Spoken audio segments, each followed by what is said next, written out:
Hello guys, welcome to Learn Beyond YouTube channel. So in this video we are going to discuss about cost concepts in managerial economics. So ముందుగా cost concepts అంటే ఏంటి, వాటిలో కొన్ని types ఉంటాయి. ఆ types అంటే ఏంటి, so వీటిని తెలుసుకోవడం వల్ల మనకి యూజెస్ ఏంటి అనేవి చూద్దాం. So first one is opportunity cost. Opportunity cost అంటే ఏంటి? సో ఆపర్చునిటీ కాస్ట్ అంటే ఇప్పుడు మీ దగ్గర ఒక టూ థింగ్స్ ఉన్నాయనుకోండి, మీరు ఏదైనా ఒక థింగ్ ని మాత్రమే చూస్ చేసుకోవాలి.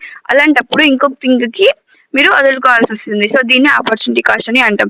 సో ది ఎగ్జాంపుల్ ఏంటంటే, ఇప్పుడు మీ దగ్గర మేబీ ఒక 500 రూపీస్ క్యాష్ ఉందనుకోండి.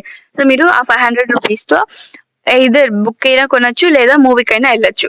సో ఇప్పుడు మీరు బుక్ కొనాలి అనుకున్నారు అనుకోండి, మూవీకి వెళ్ళడం అనేది వదులుకోవాల్సి వస్తుంది. లేదా మూవీకి వెళ్ళాలి అని డిసైడ్ చేసుకున్నారు అనుకోండి, బుక్ కొనాలి అనే దాన్ని వదులుకోవాల్సి వస్తుంది. సో దీన్ని ఆపర్చునిటీ కాస్ట్ అని అంటాం. సో ఏదైనా ఒకటి కావాలనుకుంటే ఇంకొక దాన్ని వదులుకోవాలిగా తప్పదు. And next one is explicit and implicit cost. So explicit cost అంటే ఏంటి, ఇంప్లిసిట్ కాస్ట్ అంటే ఏంటి? సో ఎక్స్ప్లిసిట్ కాస్ట్ అంటే డైరెక్ట్ క్యాష్ పేమెంట్స్. సో మనం డైరెక్ట్ గా క్యాష్ పే చేసేదాన్ని ఎక్స్ప్లిసిట్ కాస్ట్ అని అంటాం. ఇంప్లిసిట్ కాస్ట్ అంటే cost of self owned resources. So మన దగ్గర సెల్ఫ్ గా కొన్ని రిసోర్సెస్ అనేవి ఉంటాయి. సో దానికి కాస్ట్ అనేది పే చేసే అవసరం లేదు. సో దీన్నే ఇంప్లిసిట్ కాస్ట్ అని అంటాం. So for example, A chef running A home bakery using his kitchen instead of renting a commercial space. ఒక షెఫ్ అనే వాళ్ళు ఉన్నారు. సో అతను ఏం చేస్తున్నాడు అంటే హోమ్ బేకరీ అనేది రన్ చేస్తున్నాడు. సో హోమ్ బేకరీ కాబట్టి అతను తన కిచెన్ నే యూజ్ చేసుకుంటున్నాడు, కానీ బయట ఏది కొనలేదు అనమాట. ల్యాండ్ అలాంటిది స్పేస్ అనేది తీసుకోలేదు, రెంట్కి తీసుకోలేదు. సో తన కిచెన్ నే యూజ్ చేస్తున్నాడు. సో ఇక్కడ ఏమైందంటే, ఒకవేళ రెంట్కి తీసుకొని ఉంటే తను రెంట్ అనేది పే చేయాల్సి వస్తుంది. అది ఎక్స్ప్లిసిట్ కాస్ట్ అనమాట. కానీ ఇక్కడ రెంట్ తీసుకోలేదు కదా. సో అతని హోమ్ లోనే అంటే కిచెన్ నే బేకరీగా చేసుకున్నాడు. సో ఇప్పుడు ఇక్కడ ఏమైందంటే, అతను రెంట్ అనేది పే చేసే అవసరం లేదు.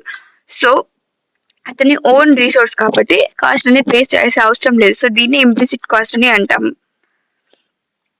అదే ఒకవేళ అతను దాన్ని కిచెన్ ని రెంట్కి ఇచ్చినాడు అనుకోండి, అతనికి రెంట్ అనేది వస్తుంది.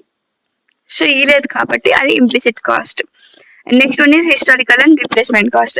సో హిస్టారికల్ కాస్ట్ అంటే original cost of an asset. అంటే ప్రైస్ చేంజ్ కాకముందు తన ఒరిజినల్ ప్రైస్ ఎంత అనే దాన్ని హిస్టారికల్ కాస్ట్ అని అంటాం. రీప్లేస్మెంట్ కాస్ట్ అంటే ప్రైస్ చేంజ్ అయిన తర్వాత ఎంత కాస్ట్ అనేది రీప్లేస్ అయింది అని చెప్పేదాన్ని రీప్లేస్మెంట్ కాస్ట్ అని అంటాం. So for example, me parents ఒక 10 years బ్యాక్ మీకోసం 1 lakh పెట్టి ఒక ల్యాండ్ అనేది కొన్నారనుకోండి. సో ఇప్పుడు ఆ ల్యాండ్ ప్రైస్ వచ్చేసి 2,50,000 కి పెరిగింది. సో ఇందులో మీ పేరెంట్స్ 10 years ముందు 1 lakh పెట్టి కొన్నారు కదండి, ఆ 1 lakh ని హిస్టారికల్ కాస్ట్ అని అంటాం. సో ఇప్పుడు పెరిగిండేది 2,50,000 కి చేంజ్ అయ్యింది. సో దీన్నే రీప్లేస్మెంట్ కాస్ట్ అని అంటాం. అండ్ నెక్స్ట్ వన్ ఈ short run and long run cost. Short run cost అంటే ఏంటి, లాంగ్ రన్ కాస్ట్ అంటే ఏంటి? సో షార్ట్ రన్ కాస్ట్ లో ఏదైనా ఒక్క ఫ్యాక్టర్ అయినా ఫిక్స్డ్ గా ఉండాలి. At least 1 factor is fixed. And long run cost లో అన్ని ఫ్యాక్టర్స్ కూడా చేంజ్ అయిపోవాలా, డిఫరెంట్ గా ఉండాలా. సో ఎగ్జాంపుల్ తీసుకుంటే, ఒక కాఫీ షాప్ ఉంది. సో ఈ కాఫీ షాప్ లో కస్టమర్స్ అనే వాళ్ళు పెరుగుతున్నారు. సో కస్టమర్స్ పెరిగినప్పుడు డిమాండ్ కూడా పెరుగుతుంది. సో డిమాండ్ పెరిగినప్పుడు స్టాఫ్ అనే వాళ్ళు హైర్ చేసుకుంటారు. సో ఇక్కడ ఇది షార్ట్ రన్ కాస్ట్ అనమాట. ఎందుకంటే ఇక్కడ స్టాఫ్ అనే వాళ్ళు మాత్రమే చేంజ్ అయినారు, కానీ కాఫీ షాప్ అనేది అలానే ఫిక్స్డ్ గా ఉంది. సో దీన్ని షార్ట్ రన్ కాస్ట్ అని అంటాం. అలా లేకపోతే ఒకవేళ చాలా కస్టమర్స్ వచ్చినారు, అక్కడ స్పేస్ లేదు అసలు, ఇప్పుడు వేరే ప్లేస్ కి కాఫీ షాప్ అనేది చేంజ్ చేయాలనుకోండి. సో ఇప్పుడు ఏమైతుందంటే, కాఫీ మొత్తం షాపే చేంజ్ అయిపోతుంది వేరే దగ్గరికి. సో ఇక్కడ ఒక ఫ్యాక్టర్ అనేది కూడా ఫిక్స్డ్ గా ఉండదు. సో దీన్ని లాంగ్ రన్ కాస్ట్ అని అంటాం. And next one is out of pocket and book cost. Out of pocket అంటే యాక్చువల్ ఎక్స్పెన్సెస్ పెయిడ్. అంటే ఇప్పుడు మీరు ఒక హోటల్ పెట్టినారనుకోండి, మీరు ఆ హోటల్లో మీకు కరెంట్ ఛార్జెస్ వస్తాయి. అంటే కరెంట్ బిల్లు, లేకుంటే ఆ హోటల్కి కావాల్సిన సామాన్లు కొనుక్కునే దానికోసం అన్నా, లేదంటే అక్కడ పనిచేసే వాళ్ళకి శాలరీస్ ఇచ్చేదానికన్నా.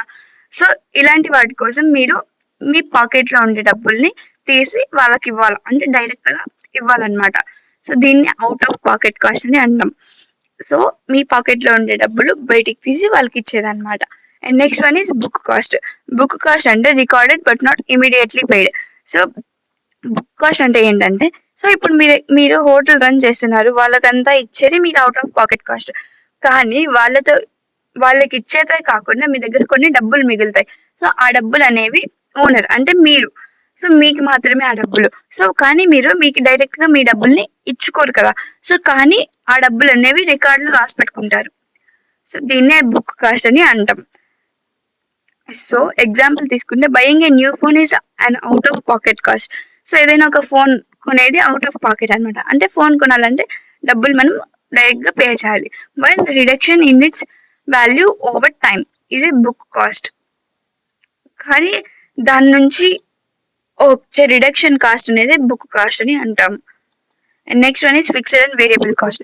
సో ఫిక్స్డ్ కాస్ట్ అంటే remain constant. So fixed cost అంటే చేంజ్ కాకుండా అలానే కాన్స్టాంట్ గా ఉండేదాన్ని ఫిక్స్డ్ కాస్ట్ అంటాం. వేరియబుల్ కాస్ట్ అంటే change with input output. So output ని బట్టి చేంజ్ అయ్యేదాన్ని వేరియబుల్ కాస్ట్ అని అంటాం. సో ఎగ్జాంపుల్ తీసుకుంటే ఇప్పుడు మీకు జిమ్ ప్రైస్, సో జిమ్ కి 5,000 పే చేసి పోవాలి అని ఉంది. సో మీరు పోయినా జిమ్ కి 5,000, అలానే ఒక 10 మంది వచ్చినా జిమ్ కి 5,000 కట్టించుకుంటారు, లేదా ఒక 100 మంది వచ్చినా 5,000 కట్టించుకుంటారు. సో అది ఫిక్స్డ్ కాస్ట్ అనమాట. సో కానీ వేరియబుల్ కాస్ట్ అంటే ఏంటంటే ఇప్పుడు ఎలక్ట్రిసిటీ బిల్ ఉంది. ఎలక్ట్రిసిటీ బిల్ అనేది మీరు వాడే దాన్ని బట్టి చేంజ్ అవుతుంది. అంటే మీరు ఎక్కువ వాడినారనుకోండి ఎలక్ట్రిసిటీ బిల్ అనేది ఎక్కువ వస్తుంది, అంటే ఇది వేరియబుల్ కాస్ట్ అనమాట. అంటే చేంజ్ అయింది కాబట్టి variable cost. And next one is controllable and uncontrollable cost. So controllable cost అంటే managed by decision makers. So ఇప్పుడు ఎవరైతే డెసిషన్ మేకర్స్ ఉన్నారో వాళ్ళు మేనేజ్ చేసే కాస్ట్ ని కంట్రోలబుల్ కాస్ట్ అంటాం. అన్కంట్రోలబుల్ కాస్ట్ అంటే వాళ్ళు మేనేజ్ చేయని కాస్ట్ ని అన్కంట్రోలబుల్ కాస్ట్ అని అంటాం. సో ఎగ్జాంపుల్ తీసుకుంటే ఇప్పుడు ఒక రెస్టారెంట్ ఓనర్ ఉన్నాడు అనుకోండి, అతను వాళ్ళ వర్కర్స్ కి షెఫ్స్ కి శాలరీ అనేది ఇవ్వాలి. సో ఆ శాలరీ డిసైడ్ చేసేది అతనే, ఓనర్, రెస్టారెంట్ ఓనర్. సో అది కంట్రోలబుల్ కాస్ట్. ఇప్పుడు ఆ రెస్టారెంట్ కి ట్యాక్స్ అనేది పడుతుంది. సో ఈ ట్యాక్స్ అనేది గవర్నమెంట్ డిసైడ్ చేసింది. సో ఇప్పుడు ఈ ఓనర్ దగ్గర ఏం లేదు. సో ఈ ఓనర్ అనేది దాన్ని కంట్రోల్ చేయలేడు. సో దీన్ని అన్కంట్రోలబుల్ కాస్ట్ అని అంటాం. And next one is incremental and sunk cost. So incremental cost అంటే additional cost due to business change. So business change అయ్యే కొద్దీ అడిషనల్ గా కొన్ని కాస్ట్ అనేవి యాడ్ అవుతాయి. దీన్ని ఇంక్రిమెంట్ చేంజ్ అని అంటాం. సంక్ కాస్ట్ అంటే cost that cannot be recovered. So మనం ఏ దాని మీద ఒక దాని మీద ఇన్వెస్ట్ చేసినాం అనుకోండి, సో కానీ దానివల్ల పెద్ద యూజ్ ఉండదు. సో యూజ్ లేదని చెప్పేసి ఆ కాస్ట్ మనకి తిరిగి వస్తుందా రాదు కదా. సో అలాంటి వాటిని సంక్ కాస్ట్ అని అంటాం. సో దీనికి ఎగ్జాంపుల్ తీసుకుంటే ఒక కంపెనీ అనేది investing a new advertising campaign incurs incremental cost. So ఒక కంపెనీ అనేది న్యూ అడ్వర్టైజింగ్ క్యాంపెయిన్ అనేది యాడ్ చేయాలనుకుంటుంది. సో దీనికి కొన్ని అడిషనల్ కాస్ట్ అనేది పడతాయి అనమాట. సో దీన్ని ఇంక్రిమెంట్ కాస్ట్ అని అంటాం. సో సంఘ కాస్ట్ అంటే మీరు ముందే ఆల్రెడీ ఒక యాడ్ కి కొంచెం అమౌంట్ అనేది పే చేసింటారు, కానీ ఆ యాడ్ అనేది ఫెయిల్ అయిపోయి ఉంటుంది. సో ఇప్పుడు ఫెయిల్ అయిపోయిందని చెప్పి ఆ యాడ్ అమౌంట్ మనకి బ్యాక్ వస్తుందో రాదు కదా. సో దాన్ని సంక్ కాస్ట్ అని అంటాం. Next one is total average and marginal cost. So total cost అంటే fixed cost plus variable cost. So fixed cost అంటే కాన్స్టాంట్ గా ఉండే కాస్ట్ అనమాట. వేరియబుల్ కాస్ట్ అంటే అవుట్పుట్ ని బట్టి చేంజ్ అయ్యే కాస్ట్. సో ఈ కాన్స్టాంట్ కాస్ట్, అవుట్పుట్ ని బట్టి చేంజ్ అయ్యే కాస్ట్ రెండింటిని యాడ్ చేస్తే మనకు వచ్చేది total cost. And average cost అంటే ఏంటంటే ఈ టోటల్ కాస్ట్ ని డివైడెడ్ బై క్వాంటిటీ. ఈ టోటల్ కాస్ట్ అనే దాన్ని డివైడెడ్ బై ఎంత క్వాంటిటీ ఉందో దాంతో డివైడ్ చేస్తే మనకు వచ్చేది average cost. And next one is marginal cost. Marginal cost అంటే cost of producing one more unit. So ఇప్పుడు మీరు కొన్ని యూనిట్స్ ని ప్రొడ్యూస్ చేసింటారు, ఇంకొక యూనిట్ ఎక్స్ట్రా కావాలనుకోండి, ఆ ఇంకొక యూనిట్ ని ఎక్స్ట్రా ప్రొడ్యూస్ చేసినప్పుడు కాస్ట్ అనేది చేంజ్ అవుతుంది. ఆ కాస్ట్ అనేది ఎంత చేంజ్ అయింది ఆ ఒక్క యూనిట్ ప్రొడ్యూస్ చేసినప్పుడు అని చెప్పేదాన్ని మార్జినల్ కాస్ట్ అని అంటాం. సో ఫర్ ఎగ్జాంపుల్ ఒక పిజ్జా షాప్ ఉంది, ఆ పిజ్జాలో 10 పిజ్జాస్ అనేవి స్పెండ్ అయినాయి. సో ఇప్పుడు ఆ 10 పిజ్జాస్ కాస్ట్ అనేది 100 రూపీస్ అనుకోండి. సో ఆ 10 పిజ్జాస్ జతకి ఇంకొక పిజ్జా ఎక్స్ట్రా అంటే 11 పిజ్జాస్ అనేది స్పెండ్ అయినాయి. సో ఇప్పుడు ఈ 11 పిజ్జాస్ కాస్ట్ అనేది 110 కి మారింది.